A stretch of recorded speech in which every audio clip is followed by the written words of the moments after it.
Assalamualaikum warahmatullahi wabarakatuh.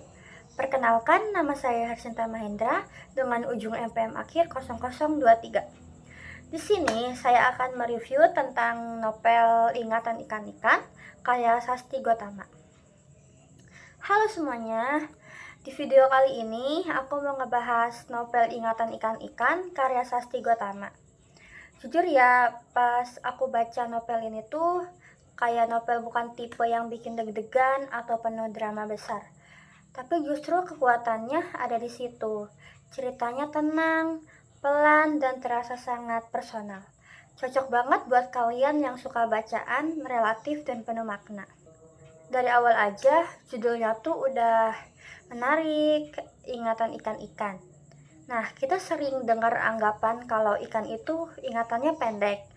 Tapi justru di novel ini, ingatan ikan-ikan digambarkan seperti ikan yang berenang di dalam diri kita.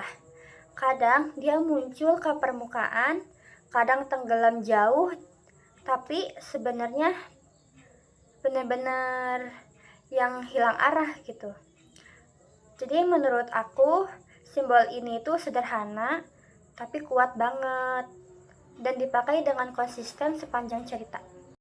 Nah, secara garis besar, novel ini bercerita tentang seorang perempuan yang berusaha berdamai di masa lalunya.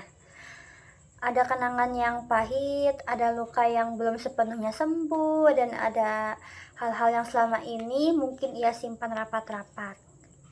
Jadi konfliknya itu bukan konflik yang heboh dengan banyak pertengkaran atau adegan dramatis, tapi lebih ke konflik batin, pergulatan dengan diri sendiri, dan menurutku itu justru itu yang bikin ceritanya terasa dekat dan realistis.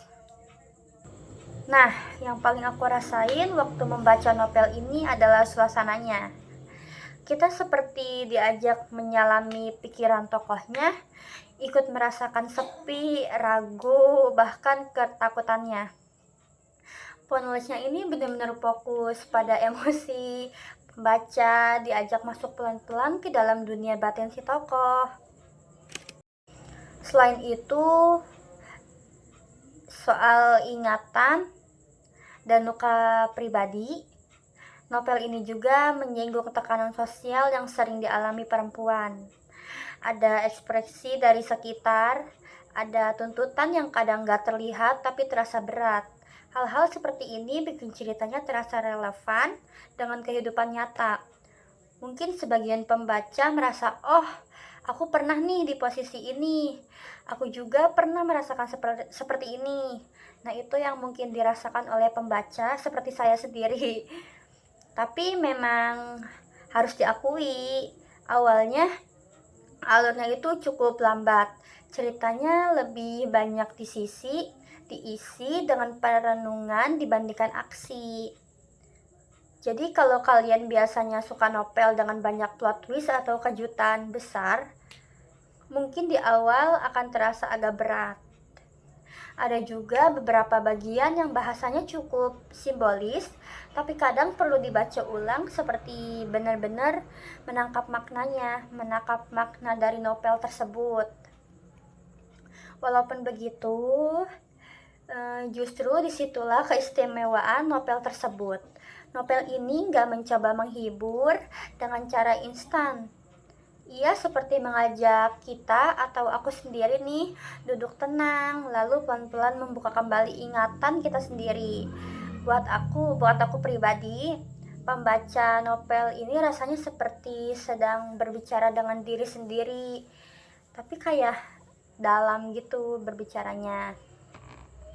Kalau boleh jujur, ini tuh tipe novel yang mungkin gak langsung terasa wah gitu setelah selesai dibaca, tapi beberapa hal kemudian tiba-tiba ada kalimat atau adegan yang teringat lagi,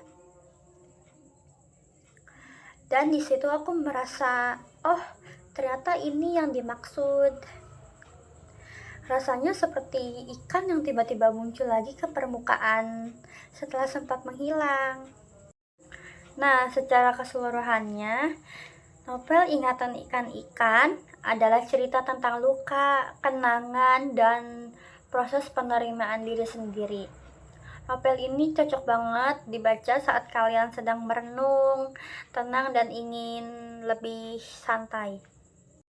Nah, kalau aku pribadi, aku merekomendasikan novel Ingatan Ikan-Ikan karya Sastri Gotami buat kalian yang suka bacaan puitis. Tapi kalau kalian lebih ingin apa penuh aksi gitu, mungkin perlu menyesuaikan ekspresi dulu sebelum membaca.